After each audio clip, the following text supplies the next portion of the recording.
নমস্কার, জ্যোতিষাঙ্গিক আচার্য জ্যোতিষী কৌশিক অনুষ্ঠানে সবাইকে স্বাগত জানাই। শনি বক্রি হয়েছে 29 জুন, মকর রাশি রাশিপতি নিজেই বক্রি হয়ে দ্বিতীয় অবস্থান করছে।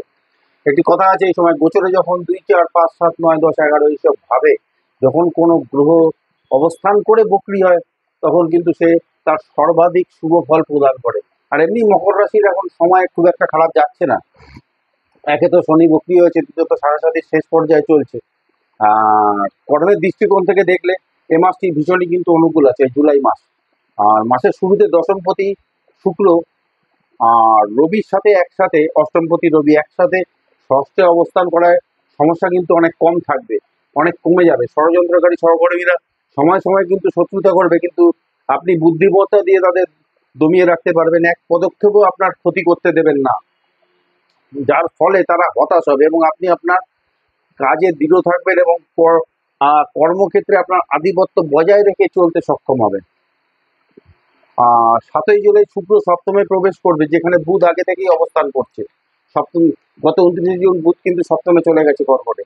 আর শুক্র যাবে 7ই জুলাই। আর 16ই জুলাই রবিও সপ্তমে প্রবেশের ফলে কর্মক্ষেত্রে কর্তৃত্ব বাড়বে। এই সময় প্রমোশন যোগ প্রবল, যারা চাকরি করছেন তাদের কিন্তু প্রমোশন হবে। আগে চেষ্টা করে যেটা হয়নি সেটা কিন্তু এখন ঘটবে, এই সময় ঘটবে। পরিবারের সমর্থন আপনার কাজে সফল হতে কিন্তু সাহায্য করবে। আর 19 জুলাই বুধ অষ্টমে প্রবেশ করবে, বুধ সিংহে যাবে। আর এই সময় কর্মের পরিশ্রম বাড়বে, অবস্থান আরো শক্তিশালী হবে, নিজের আধিপত্য আরো বাড়বে কর্মক্ষেত্রে। মাসের শুরুতে বুধ সপ্তমে থাকায় নতুন পরিকল্পনা, বুদ্ধি প্রয়োগে ব্যবসায় সাফল্য পাবেন। যারা পার্টনারশিপ ব্যবসা করছেন তাদের উদ্দেশ্যে একটাই কথা, পার্টনারের সঙ্গে আপনার সৌহার্দ্যপূর্ণ সম্পর্ক ব্যবসায় অগ্রগতির প্রধান কারণ হতে চলেছে এ মাসে। সপ্তমে বুধ থাকবে, মঙ্গলের দৃষ্টি বুধের উপর থাকায় ব্যবসার সাথে সম্পর্কিত কাউকে ভুল বলা কিছু এড়িয়ে চলার চেষ্টা করতে হবে, নাহলে কিন্তু পরিস্থিতি খারাপের দিকে টার্ন নেবে, ব্যবসায় কিছু ক্ষতি হতে পারে। আর এই বিষয়টি মাথায় রাখলে কোনো বাধাই কিন্তু বাধা হয়ে দাঁড়াতে পারবে না। অর্থ সম্বন্ধে বলতে গেলে মাসের শুরুতে শনি বক্রি দ্বিতীয় থাকে, অর্থ সঞ্চয় কিন্তু ভালোই হবে, কিছু সম্পদ পাওয়ার সম্ভাবনা প্রবল। এই যে সময়টা চলছে, তৃতীয়ভাবে রাহু, ব্যবসায় ঝুঁকি নিলে কিন্তু আর্থিক সাফল্য দেবে। আর চতুর্থভাবে বসে থাকা মঙ্গল একাদশে দৃষ্টির ফলে আর্থিক লাভ তো হবেই, সম্পত্তি থেকেও লাভ দেবে। নতুন কোনো সম্পত্তি ওই সময় কিন্তু কিনতে পারেন।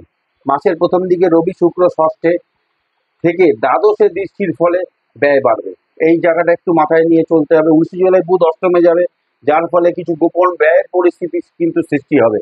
আর ব্যয় হবে, যাই হোক আর্থিক অবস্থান কিন্তু যথেষ্ট শক্তিশালী থাকবে। আর কারোর ক্ষেত্রে দীর্ঘদিনের লোন, যদি কারোর ঋণ কিছু থেকে থাকে কারোর ক্ষেত্রে, তা কিন্তু পরিশোধ করতে তারা সক্ষম হবে।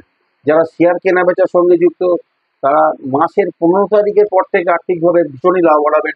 রবি যখন প্লেস চেঞ্জ করবে, অবস্থান পরিবর্তন করবে 16 জুলাই।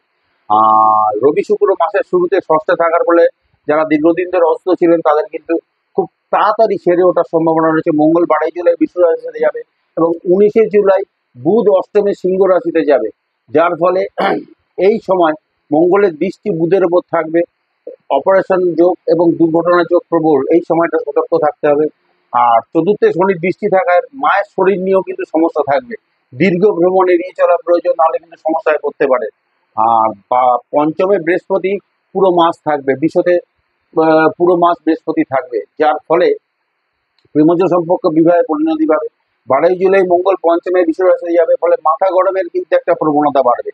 যারা বিবাহিত বা প্রেমজ সম্পর্কে আবদ্ধ তাদের সম্পর্কে কিন্তু তিক্ততা আসতে পারে। এই সময় মাথা ঠান্ডা রাখুন, ভুল কিছু বলা এড়িয়ে চলুন, পরিস্থিতি বুঝে চলবার চেষ্টা করুন। শনি বক্রিয় দ্বিতীয় থাকায় পরিবারে আইনি কিছু বিষয়ে সমস্যা আসার সম্ভাবনা আছে। তবে কারোর ক্ষেত্রে যদি মামলা আগে থেকে চলতে থাকে, কোনো আইনি সমস্যা চলতে থাকে, ফল কিন্তু আপনাদের অনুকূলে নাও যেতে পারে। এই সময় 19 জুলাই বুধ অষ্টমে সিংহে প্রবেশ করে দ্বিতীয় দৃষ্টি দেওয়ার ফলে ভাই বোনের পূর্ণ সমর্থন পাবেন, সমস্ত ঝামেলা থেকে মুক্ত হতে পারবেন, এ সময় আশা করা যায়। আর প্রতিদিন কালো কুকুরকে রুটি খেতে দিন এবং অশ্বত্থ গাছের নিচে প্রতি শনিবার বা সম্ভব হলে প্রতিদিন সর্ষের তেলের প্রদীপ জ্বালান। তা শনি বক্রির পরে মকর রাশি জুলাই মাস কেমন যাবে এই পর্যন্তই থাকলো। তাহলে ধন্যবাদ, নমস্কার, ভালো থাকবে, সুস্থ থাকবে।